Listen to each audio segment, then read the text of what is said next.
Okay, so I just wanted to offer a channel update since I took most of January off. As of where I'm recording this right now, I just put up the Iron Bundle game that I recorded. It was weeks ago, I don't know when exactly. I've also recorded the Blaziken one. I have that uploading as I speak, but I'm not going to release it the following day, which is the last Sunday of January. I don't remember the date. So, one of the things I want to talk about is, I imagine there may have been some people on the channel wondering, am I leaving just like so many other people are in 2024, and long and short of it is no.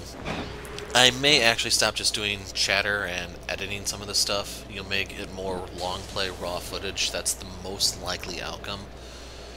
In my circumstances, I should say, I just do this as a hobby. I don't believe anyone rational should try to make a living off of this. And with just the way the world is right now, the way the economy and just so many things are going, I don't think this is a smart idea to try to make a living off of. There's layoffs all over the place, advertisement budgets have been getting hacked to pieces, and... Say hi, sister. I just don't like being at the whims of algorithms or so many other, well, I guess you may as well just call them corporations. Hey, it's Ashwat. So this is one of the guys I came here looking for. Let's do this. So yeah, one of the reasons why I'm doing this now is I've recently gotten my W-2, which is a tax form for those not familiar with how taxes work outside of the US. And the main insight I got from it is I worked a crap load of overtime in 2023, and I don't think it's going to get much better in 2024. So while it's good for like my personal financial situation, it's not good for just trying to maintain a steady upload schedule on the channel. Which is what I mean by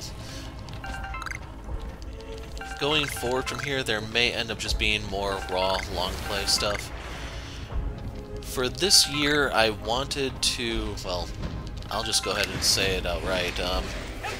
The thing that's jumped to the top of my priority list right now is trying to do Xenoblade Chronicles X on WiiU before the online goes. I thought I had more time to do it, and that's why I wasn't really in any rush to try it. It's just, if you've seen the news, they're going to shut off the servers, and I want to see if I can get far enough in to do the online throughout February, so that's what I'll be doing. But in terms of stuff I have recorded, yes, I have the entirety of this game, the main storyline recorded. I didn't do the post-game stuff on camera. I did it off camera, so... Yes, I do have Shaman, I have Darkrai. I'm actually in the Tundra biome here to try to find the last of the genies. Hey, it's Espeon. I haven't really seen any grass for me to lurk here.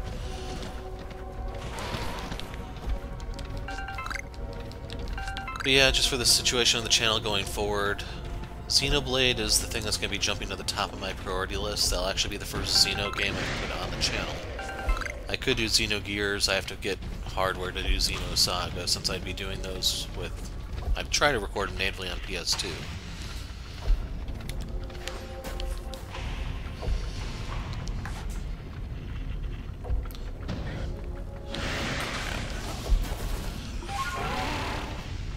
So I got the Ashwat here, that's the main prize. Right here I'm just going to lurk and see like if any shiny spawn. I've gotten 10 in the game, and when I'm not doing the genie stuff, I am popping around. I did get like 3 of the shinies I really do like, so that's actually kind of cool. As for if you'll see them anywhere, I don't know. I'm not going to do too much with them in-game. They're just going to be in collection. I'll probably move from home to a different game.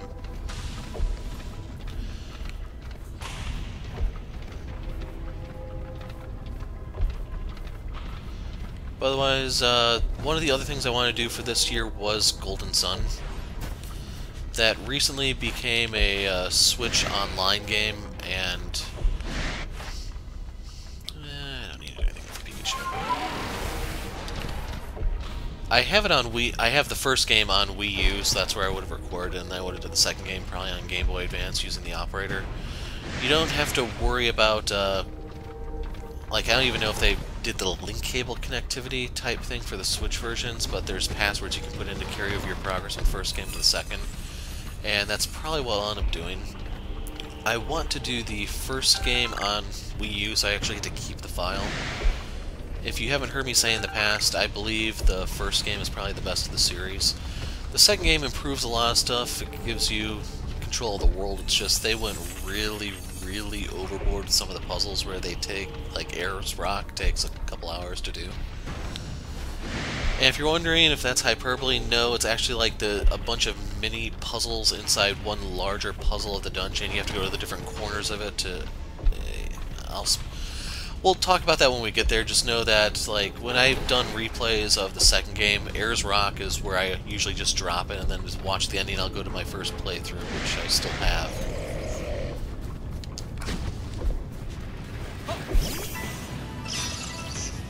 I have to knock out a ride shoot in case you're wondering what I'm doing here. Do that. So yeah, I've played through the first game multiple times. I've gotten the Kikuichi Monji, which is a hidden rare drop weapon in the final dungeon. Ironically, when I actually got it the first time, I know there was anything special about it. It's just I was trying to grind up some levels so I could carry stuff into the second game, and while I was grinding, that was just something I got. And it wasn't until I'm looking at forums and people are talking about it and thinking, I find out, okay, this is actually something special, new. But, yeah, I've played through the first game multiple times. It's been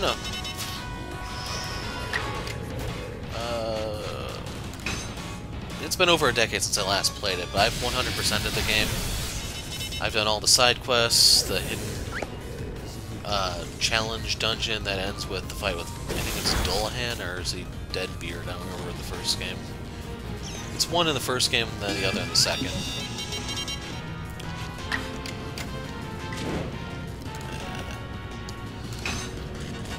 Of course.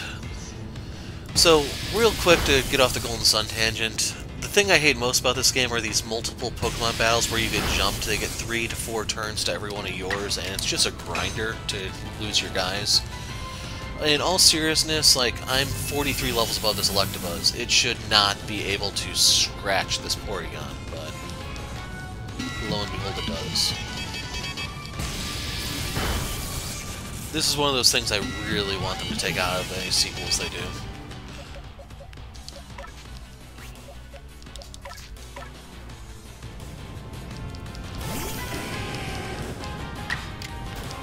Ultimately, the way these work is you have to sacrifice a Pokemon for each guy that comes out, unless you have some sort of type immunity, which is what I'm hoping to get out of Mamoswine, but Raichu does have Iron Tail, and I couldn't kill the Walrein in time. So yeah, I've 100%ed Golden Sun 1 in the past multiple times where I'm kind of comfortable with it. I just have to see what all I remember. For the second game, I reach a certain point and then I just drop it because I can't be bothered to deal with how long some of those later dungeons go. I'm also looking for the wisps out here, not just the genie in case you're wondering. So by sleeping, we can reset the weather. And at night, the wisps are easier to find.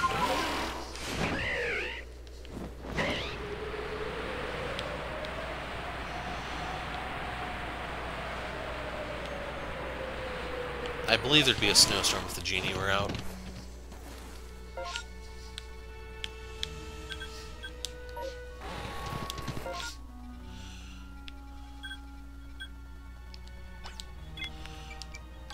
I don't know what's over here. I don't remember all my markings, unfortunately. It's been a little while since I played this.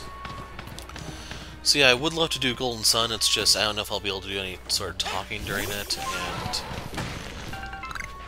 I really liked the first 2 games. The third game I just didn't care for. It was on the DS, so I don't actually have a way to record that.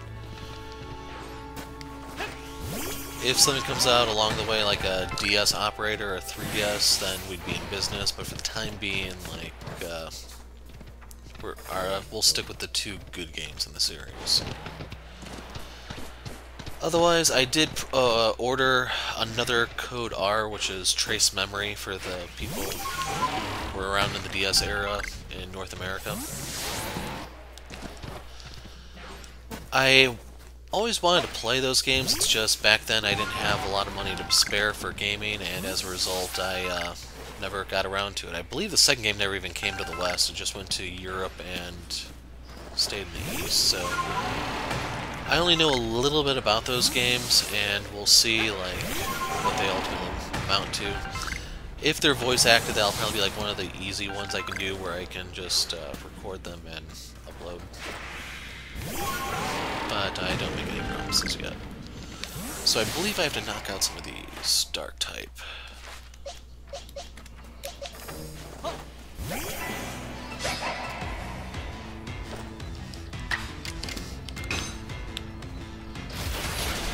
Other than that, I probably actually should do a video one day just showing some of the pickups I get.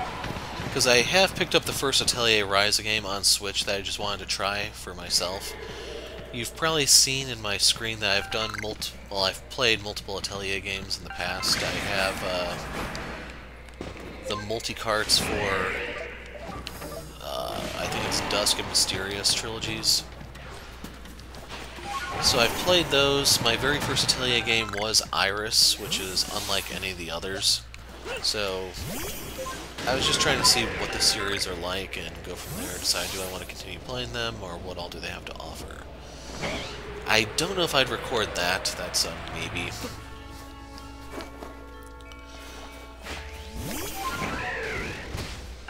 And then while all that's going on, I'll try to edit these and put them out so you'll be able to see the Arceus adventure. And yes, I still have all of Saga Frontier recorded, and then I still have more of, it's not Cold Steel, what is it? Reverie recorded, so...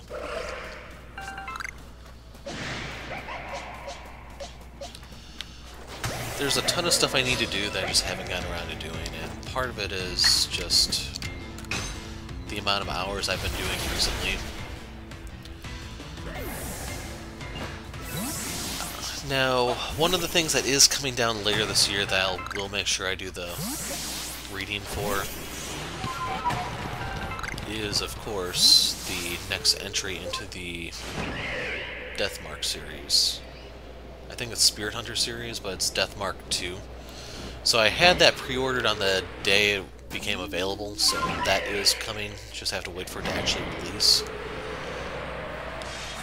As I mentioned before that I was looking to do Parasite Eve for the Halloween 2023, but once again, work hours got really, really crazy and never did it. Do you have anyone with fairy moves?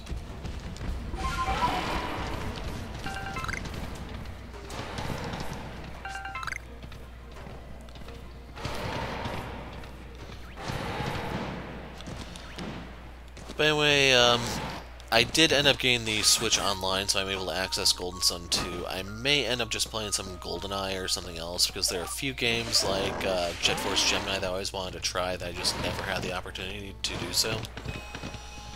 So you may get random stuff here and there for those. And the reason why I mentioned Goldeneye in particular is that will end up being the first FPS I've put up on the channel. The only other one I've ever looked at doing would be the Conduit games, which once again I'm able to do on the WiiU because I just have to use a Wiimote for them. Overall, I'd say those are pretty underrated games, and they got a really bad beat.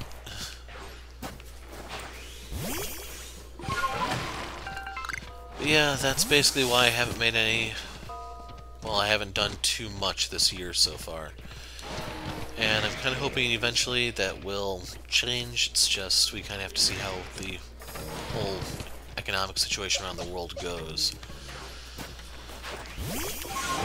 I should also mention one of the things that's just like really, really bad luck is all this is happening on the year of a presidential election, so we have that going on in the background too, and it's just making hostilities really, really bad. So, yeah, 2024 is shaping up to be a somewhat rough year. I'll try to stick around. I don't know what form the channel is going to take, if I will start going really quiet, just doing long plays for RPGs, namely. For the visual novel stuff, yeah, I'll try to talk for those, but we'll see how that goes along. Otherwise, I've been waiting on the visual novel front in particular. So I mentioned Deathmark before. I've been waiting on Thieves Roulette. I believe I put the demo of that up probably a year ago. The thing's been content complete for over a year, and it's just never materialized. Supposedly it has something to do with the publisher, but I don't know how true that is.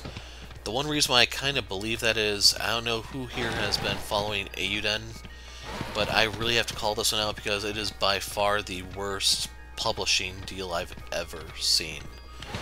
If you're not aware, because a lot of people are trying to give Rabbit and Bear a break because it's very clear Yeti is giving them some problems. And Rabbit and Bear are the Suikoden developers who left Konami, if you weren't aware. Eiyuden is supposed to be the spiritual successor to Suikoden, and basically the Kickstarter backers are getting screwed out of a lot of stuff. You actually get more by pre-ordering the game than backing the game, which makes no sense. And it's not really Rabbit and Bears. Like, there's nothing they can do about it because they already signed the deal, and to get out of it, it's probably going to be agony. But Eiyuden was something I was looking at doing this year. I've ordered, since I backed it, as you may not have been able to tell, I backed for a Switch code and a Switch physical version, so I'll be getting the Switch code first, and as a result, that is what I will play to record and everything. That one, no promises about being able to actually read the stuff out loud. But in terms of other visual novels, I did want to do Virtue's Last Reward and finally finish Fata Morgana this year, that are on the PS4.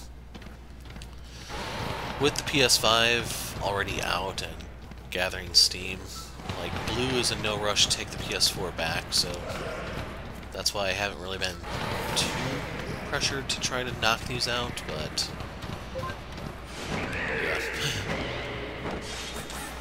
Interestingly enough, on that front, I did buy Star Ocean 2 on PS5, so I have that if Blue would let me actually play the PS5. Otherwise, I could look into getting it on Switch. It's just, I haven't recorded any Star Ocean games for the channel, and truth be told, I've only played the first 3. The 4th game looked so bad after the 3rd one that I just couldn't bother, but I did buy 5 and 6. I know 5 is regarded as the worst one in the series, but I'm still willing to give it a shot. Going in with low expectations, and maybe that'll end up being the first Star Ocean on the channel so that it only gets better from there, right? But yeah, I've kind of rambled on for almost 20 minutes, and that's kind of how things stand, so maybe we'll get Star Ocean. It's just, part of the thing I wanted to mention is with the work schedule, I'm not really able to do those massive long plays that allow me to compete with people who literally have no job other than to sit there and play games, or just have no job in general, just play games. So, as a result, they'll upload the entire game within 48 hours, and since I do all my own stuff, I'll be maybe 2 hours in by the time they're completely done. And with a very short attention span of the internet crowd nowadays, like, they'll go over there, and even though I can curate things, organize the files so that you can, by files I do mean the videos, by the way, since that's what you'll see, organize those so you can find a specific piece that you want, and you don't have to try to dig through multiple hours of footage to find 1 or 2 important parts. So that's mainly my advantages type of thing, but otherwise, just in terms of channel health, I think I mentioned it before, time and again. I've always operated this channel as like a library rather than a conventional YouTube channel, where a lot of, like, my top 10 videos, I don't believe, yeah, I want to say none of them actually were recorded in 2023. The way I usually end up getting my views is I'll record something, it'll linger there for a while, and then when various sales happen, people pick up the game, they'll actually look at my stuff because it's actually organized. You can find the specific piece you're looking for instead of having to dig for hours. with very little guarantee it's even there in the first place. So basically that's how I kind of offset not being able to sit there and record an entire game in 2 days. And that hasn't really changed on my part, which is why if I wanted to monetize the channel, I don't think a lot of the changes for 2024 would really affect me. But yeah, those are some of the things I wanted to talk about, namely just that some of the things to look forward to, the fact that I'm not going anywhere, and if I can actually work less overtime, maybe then I can record a few more things, or just sit down and edit all the stuff I recorded. So we'll see what the future holds. Truth be told, I have not really played any multiplayer games outside of the little bits and pieces of Scarlet you see with Blue. So if things do improve, maybe I can team up with Scarlet and the Phoenixes or some other people and start doing stuff. One of the things that's in the horizon I probably should mention is there is a new Monster Hunter game advertised. It's just with the whole Enigma thing going on with Capcom, I don't know if I'm going to be buying any of their games anytime soon. I have uninstalled all of my Resident Evil stuff from my computer. If I want to play Resident Evil 0, 1, or 2, I will be doing so on well, either GameCube or PS3 since I have them there. I even uninstalled the Phoenix Wright trilogy from my computer, so I don't know if Enigma's going to affect that. I would really hope not. It's just Capcom went insane after the Chun-Li incident. So basically, you may not see any of their stuff. I may not end up doing the new Monster Hunter, and it may end up being that Rise is where my Monster Hunter journey ends. I don't want to pick it up on the new one on console just because you'll get better deals for the inevitable expansion down the line on PC. So basically, I just don't want to pay more than I feel they deserve, especially since they recycle a lot of stuff and don't give a lot of the stuff that people want. Basically, if I want to play Monster Hunter, I'll probably stick to 3 Ultimate, to be perfectly honest with you. It has the underwater combat, yes, but it's also a lot less arcadey than Rise was. I really didn't care for Rise at the end. So yeah, no Ubisoft, no Capcom. We'll see what other companies dig a grave as we go. So here's hoping that the year is not as crazy, but I'm not really holding my breath. Some of the things I'm a little worried about, if you haven't heard, games have been going up to $70 now MSRP, and there's been a lot of talk going around to even pushing them further than that, all the way up to $100, which is just a bridge too far. If worse comes to worse, I really don't mind just sitting down, playing all my old games and giving up on the new crap. I already have backlog games going all the way back to PS2, so I could literally play games I already own for years to come and not really see much of a difference. But yeah, I can record those as I go as long as I can get them converted to HD for my capture card, and yeah, that's long and short of it, folks. So if you have any questions or requests or something, let me know and I'll see what all I can do. The one thing that I've been trying to keep in my pocket is the next visual novel thing I want to do. If Thieves Roulette does not come out anytime soon to jump to the front of my priority list, we'll probably be going back and doing 7 years from now. I have a few of those recorded. I actually have them edited. It's just I haven't gone back to keep them in it because other things jump to the front of my list, and well, if you see that popping up on weekends now that Tyrion Cuthbert is done, you'll know why. So yeah, I am going to stop before I ramble for the full 25 minutes, and that's just where we stand, folks. I'll let you know as things change, and maybe we'll still be around in 2025. We'll see. Anyway, I'm the Hero of Light. Thanks for listening, and goodbye.